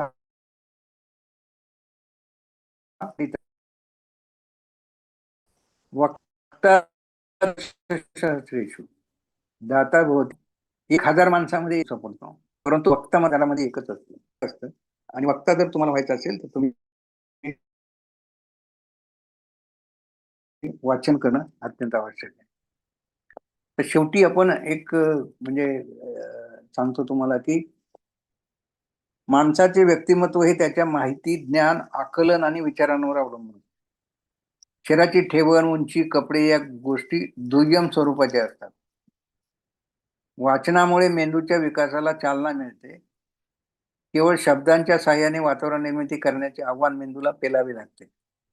यात शब्द वाचले, अर्थ समजावून घेणे, वाचणे, अर्थ समजावून घेणे, संदर्भ शोधणे, प्रसंगांची कल्पना करणे, मनात भाव निर्मिती करणे, अशा विविध प्रक्रिया घडत असतात. यातून एक आभासी जग निर्माण होते, कल्पनाशक्तीला वाव मिळतो, मेंदूच्या क्षमता विकसित होतात, त्या अनुभवात रमल्यामुळे आनंद मिळतो, विचारांना चालना मिळते, न समजलेल्या गोष्टी समजून घेण्याची सवय लागते. टीव्हीवर प्रसंग पाहताना मेंदूला हे करावे लागत नाही, त्यामुळे विचारांना कमी चालना मिळते. पुस्तक वाचण्यासाठी विशिष्ट जागा, वीज याची आवश्यकता असत नाही. पुस्तक तुम्ही हवे तेव्हा सवडीप्रमाणे वाचू शकता. वाचनामुळे मेंदू प्रगल्भ होतो, कारण त्याचा उपयोग वाढतो. पुस्तकातून सखोल ज्ञान मिळवता येते. तेवढेच ज्ञान मिळवताना इतर साधनांचा वापर केल्यास मेंदू आणि शरीरावर अतिरिक्त ताण पडतो. शिवाय ते खर्चिक असते. पुस्तक हा चांगला मित्र, मार्गदर्शक आणि गुरु बनू शकतो. आवडलेल्या पुस्तकाचा हवा तसा आस्वाद पुन्हा पुन्हा घेता येतो. 21व्या शतकात आपण ज्ञानाधिष्ठित समाजाची निर्मिती करू पाहत आहोत. हे करत असताना अनेक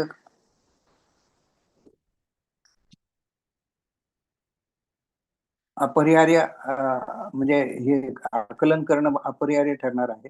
विकसनशील देशामधील युवकांना हे ज्ञान प्रत्यक्ष अनुभवातून मिळणे शक्य होणार नाही. अशा परिस्थितीत ते पुस्तकाद्वारे मिळवावे लागेल. त्यासाठी वाचन संस्कृती जपणे आणि वाढवणे जरुरीचे आहे. म्हणजे ह्या ज्या सगळ्या गोष्टी सांगितल्या त्यामुळेच आपलं जीवन हे समृद्ध होणार आहे. हे समृद्ध जीवनासाठी लागणारे सगळे घटक आहेत, सगळे इन्ग्रेडियंट्स आहेत आणि हे वाचनामधनं आपल्याला मिळतात. आणि म्हणून वाचन आणि व्यक्तिमत्व विकास त्याला किंवा किंवा समृद्ध जीवन याचा अन्योन्य असा संबंध आहे. म्हणून मित्रांनो, वाचत चला. वाचाल तर वाचाल असं म्हणलेलं आहे विनोबांनी, ते खरं आहे. त्यामुळे वाचनाची सवय ठेवणं ही 21व्या शतकात सुद्धा काळाची गरज आहे. कारण तुमची प्रगल्भता ही कृत्रिम बुद्धिमत्तेपेक्षा अधिक असली पाहिजे. कृत्रिम बुद्धिमत्तेने तुम्हाला जी माहिती पुरवली ती माहिती बरोबर आहे का, किंवा त्यात कुठल्या त्रुटी असू शकतात, हे जाणण्याची क्षमता जर आपल्यामध्ये असेल तरच आपलं जीवन हे सुखकर होणार आहे. अन्यथा आपण त्याचे गुलाम होणार कृत्रिम बुद्धिमत्तेचे. आणि हे जर होऊ द्यायचं नसेल तर मला असं वाटतं की वाचन हा एक महत्वाचा भाग आहे. वाचनामुळेच आपली प्रगल्भता ही कायम टिकून राहील, किंबहुना ती अधिकाधिक वाढेल. तर मला असं वाटतं की मी विवेचन केलेलं आहे भरपूर. सर, तुम्हाला काय प्रश्न विचारायचे असेल तर तुम्ही अवश्य विचारू शकता. धन्यवाद. Yes, thank you sir. खूपच सुंदर होतं तुमचं व्याख्यान. आणि वाचनातून काय होतं हे सर आपल्या समोरच उदाहरण आहे. आणि सरांचं लिखाण आणि हे तुम्ही वाचलं तर खरंच लक्षात येईल. सरांनी बोलता बोलताही बरीच पुस्तकं सांगितली, अगदी फ्रॉम हॉटेल किंवा इतरही काही पुस्तकं सांगितली जी वेगवेगळ्या क्षेत्रातली होती. आणि त्यामुळे मला वाटतं हे लेक्चर, सर आमचे लायब्ररी सायन्सची मुलं पण हे लेक्चर ऐकतायत डिपार्टमेंटमध्ये. कारण ते तर दोन म्हणजे वाचक आणि पुस्तक यांच्यामधला दुवा म्हणून काम करणार आहेत पुढे. त्यामुळे त्यांनाही या लेक्चरमध्ये आम्ही सामावून घेतलं होतं, ते ऐकतायत हे पण. मुलांना तुम्हाला काही प्रश्न असतील किंवा काही विचारायचे असेल. आणि शेवटचा सर तुम्ही टच केलेला विषय फार चांगला होता, AI. कारण आता ही मुलं AI मयच झालेली आहेत असं म्हणायला हरकत नाही. सतत AIचा वापर करून काही दिवसांनी, म्हणजे परवा आम्हाला एक लेक्चर होतं, आनंद कुलकर्णी MITचे. ते म्हटले की म्हणजे किंवा मी काही ठिकाणी वाचले की तुमच्या भावनाच संपून जातील की समोर वाघ आला तरी तुम्ही घाबरणार नाही AIच्या वापरामुळे. तर AI मुळे खूप गोष्टी सोप्या झाल्यात, पण बऱ्याच गोष्टी अवघडही झाल्यात.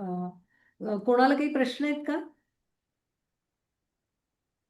पानगे सर, आनंद?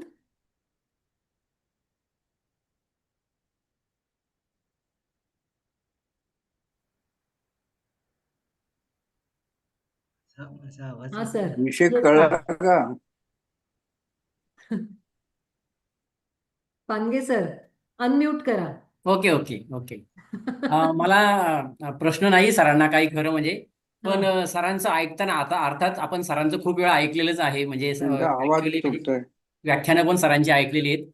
पण सरांनी सुरुवात जी हम्म. केली तिथपासूनच आपण जर म्हटलं तर ते सर 5 ऐकू येत आहे? आवाज येतोय का? सर ऐकू मला हो येत हो, येतोय. माझं? येतोय येतोय. हा. येतोय, हा. तर सरांनी जे 5 कोशांचं जे सांगितलं, म्हणजे अन्नमय कोशापासून तर आनंदमय कोशापर्यंत जे सांगितलं, आणि त्याच्यात वाचनाचा कसा महत्व आहे, हे खूपच म्हणजे सुरुवातीपासून ते खूप म्हणजे एकदम लागूच पडलं ते. आणि त्याच्यानंतर तुम्ही सर एक सर्वात महत्वाचा भाग त्याच्यातही सांगितला तुम्ही, की म्हणजे आज आम्हाला हे समजलं, इतर वेळा लक्षात आलं नसतं तुमचं, पण तुम्ही खूप मोठी मोठी पदं, म्हणजे तुम्ही व्हाईस चान्सलर वगैरे हे असे सारखी पदं हे केली, तर तुम्हाला काही सेकंदात, म्हणजे तुम्ही जसं म्हटलात की मी तो माणूस दारातून आत आल्याबरोबर लगेच लक्षात घ्यायचं, किंवा तो एक एक वाक्य जरी बोलला तरी लगेच लक्ष द्यायचं की याचं काम करायचं की नाही करायचं, का पेंडिंग ठेवायचं किंवा याला नंतर बोलायचं. तर हा जो भाग आहे ना, तो खूप म्हणजे तुमच्या वाचनामुळे तो हे झाला, समृद्ध झाला. आणि त्याच्याबरोबर ते तुम्ही सांगितलेलं ते, की म्हणजे आपल्याला, आपण असं म्हणतो की खूप म्हणजे जगाचा पूर्ण अनुभव आपल्याला वाचनाने होऊ शकतो. म्हणजे तुम्ही जसं म्हटलात की आपण एखाद्या देशामध्ये गेलेलो नसतो आता, पण त्याचा प्रवास वर्णन नक्कीच वाचलेलं असतं. म्हणजे आपण जसं की एक इंग्लंडच्या आजी म्हणून एक पुस्तक होतं ते, तर आपल्याला त्या इंग्लंडच्या याच्यामध्ये त्या आजी त्या शिकलेल्या नव्हत्या, पण तरीही तिथे जाऊन त्या कसं व्यवस्थित व्यवहार करायच्या वगैरे सगळं, तर ते पुस्तक वाचल्यानंतर आपल्याला कळायचं की अरे, म्हणजे हे पुस्तक वाचल्यावर सुद्धा आपल्याला कळतं की आपल्याला इंग्रजी येत नव्हतं तरी पण आपण म्हणजे इंग्लंडमध्ये जाऊन राहू शकतो. तर हा जो भाग आहे ना सर, तर ते तुमच्या जे त्या आत्ताचे लेख, म्हणजे आता तुम्ही जे व्याख्यान दिलं त्यातून खूप उत्तम प्रकारे कळालं. आणि सर्वात महत्त्वाचं म्हणजे तुमची जी ओव्हरऑल पर्सनॅलिटी असते, म्हणजे आपण जे म्हणतो ते व्यक्तिमत्व, तर ते व्यक्तिमत्व घडायला नक्कीच त्याचा खूप मोठा परिणाम, वाचनाचा परिणाम होतो, हे लक्षातच आलं. आणि त्याच्यामुळे आपल्याला खूप खूप मोठं मोठं फ्रेंड सर्कल पण होतं. म्हणजे तुमचे विद्यार्थीच आता आम्हाला माहिती आहेत की आम्ही विद्यापीठातच काम केल्यामुळं तुमचे जे आताच एक अनेक ठिकाणी म्हणजे प्राचार्य आहेत, अनेक मोठ्या पदांवर आहेत ते. आणि ते जेव्हा केव्हा लायब्ररीत येतात तेव्हा ते नेहमी अगदी आणि सांगायचे, म्हणजे अभिमानाने सांगायचे की आम्ही पंडित विद्यासागर सरांचे सर, म्हणजे विद्यार्थी आहोत, आम्ही त्यांच्या अंडर PhD केलेलं आहे, किंवा आम्ही त्यांचं अशी अशी व्याख्यानं ऐकले. तर ते खूप असं असं भरून यायचं की, आणि ते तुम्ही सांगितलेले पुस्तकं ते वाचायचे ना, लायब्ररीत येऊन वाचत होते ते. त्यामुळे ते खूप म्हणजे आणि महत्वाचा भाग तुमचा झाला सर आज. खूप उत्तम झालं म्हणजे लेक्चर सगळं, म्हणजे आम्हालाही खूप गोष्टी थँक्यू समजल्या थँक्यू वाचनात. थँक्यू. सर, 2-3 प्रश्न चॅट बॉक्स मध्ये आलेत.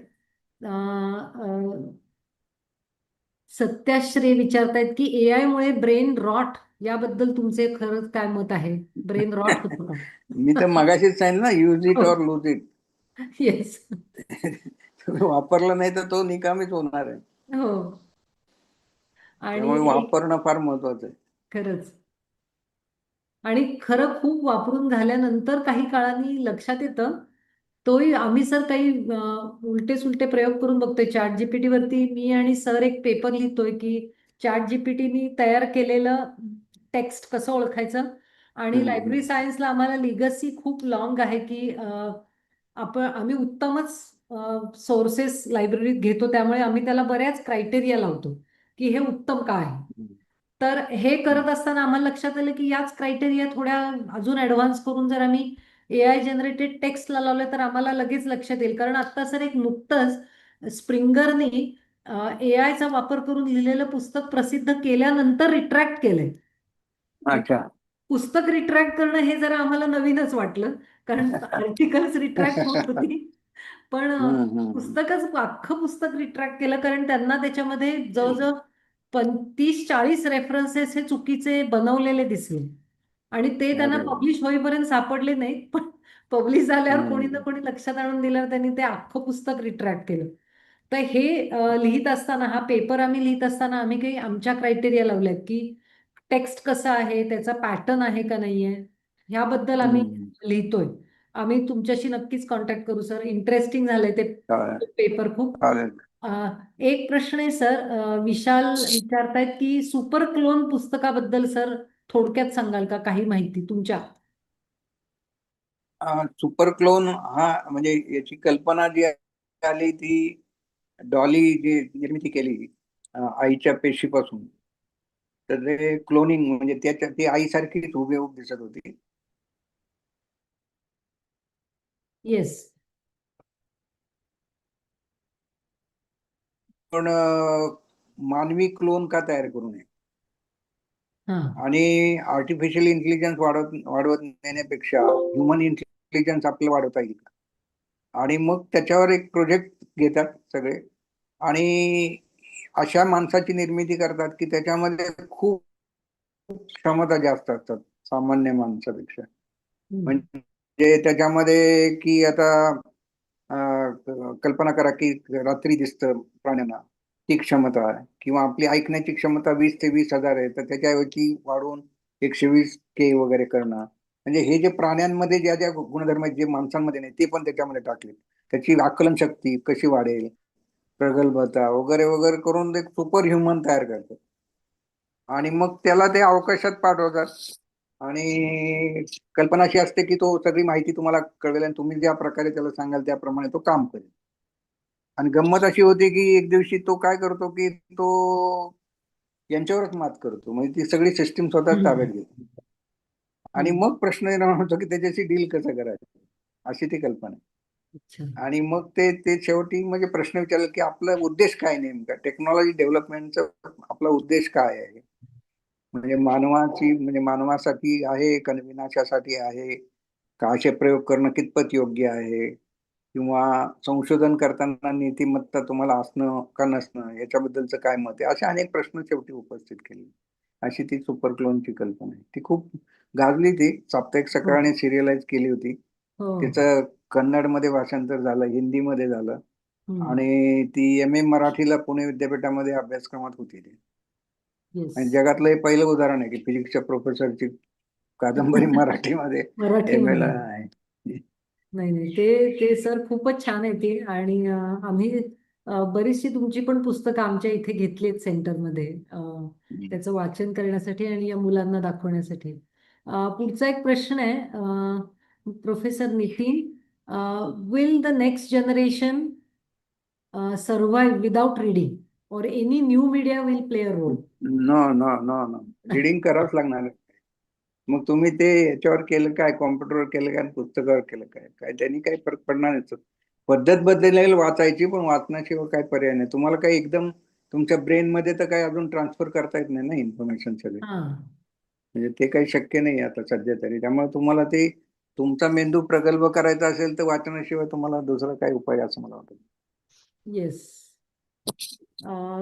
दिनकर म्हणून आहेत, ते पण विचारतायत की वाचनाचं त्यांनी थोडं टेक्निक विचारले की सर, आधीचे सेंटेन्स वाचले आणि दुसरे सेंटेन्स वाचले की पहिले सेंटेन्स विसरून जातो. तर याच्यावर नाही उपाय काय आहे? नाही नाही नाही. तुम्ही एक पॅराग्राफ धरून वाचायला पाहिजे की एक पॅराग्राफ तुम्ही वाचल्यानंतर थोडं थांबून किंवा या पॅराग्राफ मध्ये नेमकं काय होतं ते एक्झॅक्ट तुम्हाला वाक्य आठवेल असं नाहीये, परंतु नेमकं काय म्हणायचंय ते त्याच्यामध्ये ते जर कळलं तर तुम्ही सलग पुढे जाऊ शकता. आणि मग तुम्हाला कुठली गोष्ट आठवायची जरूर राहत नाही तुम्हाला, कारण त्याचं लिंक कळलेलं असतं, त्यातलं मर्म कळलेलं असतं. आणि मग तुम्ही त्याच्यावर भाष्य करू शकता, कारण बाकीचे शब्द आपलेच असतात ना, त्याच्यामध्ये काय फरक नाही पडत. तर हे एक टेक्निक आहे की तुम्ही कॉम्प्रिहेंड कसं करायचं. आणि ती एकदा तुम्हाला सवय लागली की तुम्ही भरभर भरभर वाचत चालतात, मग तुम्हाला परत मागे जाऊन वाचायची गरज राहत नाही किंवा पुन्हा पुन्हा वाचायची गरज राहत नाही.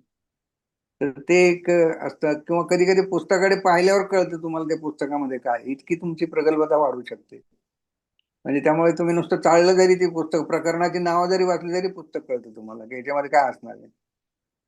तर ही ही सवय जी आहे किंवा ही जी क्षमता आहे ही तुम्हाला वाचनामुळेच म्हणजे विकसित होते. म्हणजे खूप वाचन केलं की ते हळूहळू हळूहळू तुम्हाला कळायला लागतं. आणि मग तुम्ही ते पुस्तक वाचायचं की नाही हे तुमचं प्रकरणावरून ठरवता की नाही याच्यात काय असणार नाही असं. हा. तर तर एक दोनच क्वेश्चन घेते आणि थांबते.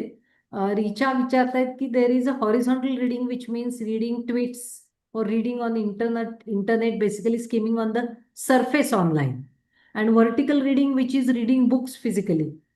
What's your thought on horizontal reading? नाही नाही, काय काय मला नाही कळलं. हॉरिझॉन्टल रीडिंग मध्ये त्या विचारतायत की आपण ऑनलाईन वाचतो ना सर, ट्विट हो वाचतो हो किंवा हो. इंटरनेटवरचे इतर काही सोशल मीडियावरती वाचतो, हम्म पण ते पण वाचतच असतो. आणि हम्म. व्हर्टिकल रिडिंग म्हणजे आपलं बुक रिडिंग आहे, फिजिकल. व्हॉट हा is your thought of horizontal reading? म्हणजे आपण ट्विटर हे वाचायचंच नाहीये का, किंवा त्याचा काय परिणाम होतो आपल्यावर? नाही नाही, ट्विटर वगैरे वाचलं तरी ते त्याच्यातली हे जे असते ते फारच कमी असते ना. हा, आणि त्याचा आवाका जो असतो तो तो फारच कमी खूपच लहान असतो. तो एक पॉइंटशी रिलेटेड असतो तो फक्त. आणि त्याच्यामुळे तुमच्या क्षमता वाढणार नाहीत. म्हणजे कॉग्निटिव्ह ॲबिलिटी ज्याला म्हणतो किंवा आकलन क्षमता आहेत, ते आकलन क्षमता वाढण्यात त्यामध्ये होणार नाही. म्हणजे मेंदूला सवय लागली पाहिजे की एवढे मोठी इन्फॉर्मेशन आल्यानंतर त्यातलं काय घ्यायचं नेमकं किंवा संकल्पना काय आहे त्याच्यामध्ये. ही जी तुमची क्षमता आहे ती क्षमता ट्विटर आणि हे वाचून काय होणार नाही, मला वाटत नाही ते. बरोबर. हा फरक. वाचनाची गोडी कशी लावावी हा एक जनरल बऱ्याच जणांनी प्रश्न विचारलाय. नाही, अगदी तुम्हाला रुचेल पटेल असे पुस्तकापासून सुरुवात करा. अगदी मी तर सांगितलं बाबुराव अर्नाळकरांची 4 आण्याची पुस्तकं होती, पण त्याच्यामुळे वाचनाची गोडी लागली आणि मग हळूहळू तुम्ही तुमची वाचनाची क्षमता वाढवत गेला की मग तुम्हाला मोठमोठी पुस्तकं वाचायला काही वाटणार नाही. म्हणजे आता कित्येक लोकांना काय होतं की वाचनाची सवय नसल्यास त्यांना भीती वाटते की एवढं पुस्तक, अरे बापरे. हा, पण ती सवय असेल तर तुम्ही ते संपू शकता व्यवस्थितपणे, काही काही प्रश्न हो. नाही. पण त्याची सुरुवात अगदी छोट्या पुस्तकात मस्त करा, अगदी की ज्याच्यामध्ये काय फारसं हे नाही, पण एक तुम्हाला खेळवून ठेवेल किंवा तुम्हाला आनंद देईल किंवा ह्या गोष्टी आहेत. तर अशी रहस्यमय जे असतात डिटेक्टिव्ह स्टोरीज अमक्या दमक्या दमक्या, त्याच्यामध्ये काही फार डोकं लावावं लागत नाही तुम्हाला. हो. पण एक मनोरंजन होतं आणि तुम्ही खेळून राहता त्याच्यामध्ये. आणि ती मेंदूला एकदा सवय लागली की मग तुम्ही इतर पुस्तकांकडे म्हणजे आकर्षित होता, आपोआपच आकर्षित होता आणि मग पुढे जातील. बरोबर. नमस्कार. येस. हा, अं, धनंजय विचारा. हा नमस्कार सर. आपलं व्याख्यान अतिशय वेबिनार अतिशय थोडा चांगला आवाज आहे. वाढवता का तुमचा? आवाज कमी येतोय. एक मिनिट. हा, आता ठीक आहे का? हळूच आहे पण ठीक आहे, विचारा. हो हो, बोला बोला. हा नाही, मी सरांना आणि सेंटर फॉर पब्लिकेशन इथिक्सला मी धन्यवाद देऊ इच्छितो. सरांनी हे जे लिंकेज आहे म्हणजे वाचन आणखीन जीवनाचा दर्जा, क्वालिटी ऑफ लाईफ, हे दोन विषयांची सांगड आणि मुळात वाचन आणि त्याचे बरेचसे अनेक पदर किंवा बहुआयाम त्याच्या आस्पेक्ट्स अतिशय सुंदर पद्धतीने सरांनी समजून सांगितले. धन्यवाद. ओके, धन्यवाद. Thank you so much Dhananjay. Yes sir. काही प्रश्न असेच आहेत. स्क्रीन टाइम कमी करण्यासाठी वाचनाची मदत घ्यावी, गोडी लागावी याच्याबद्दलच प्रश्न आहेत, किंवा हॅबिट कशी करायची रोजची, रोज किती रिडिंग करायला पाहिजे, असे काही daily day to day exercise कसा करायला पाहिजे, असे काही प्रश्न आहेत सर. आता बाकी नाही आहेत प्रश्न. हा, म्हणजे गोडी म्हणून वाचलं पाहिजे, बर्डन म्हणून नको. बर्डन हा, म्हणलं की मग बरोबर. येस. Thank you sir. एनिथिंग?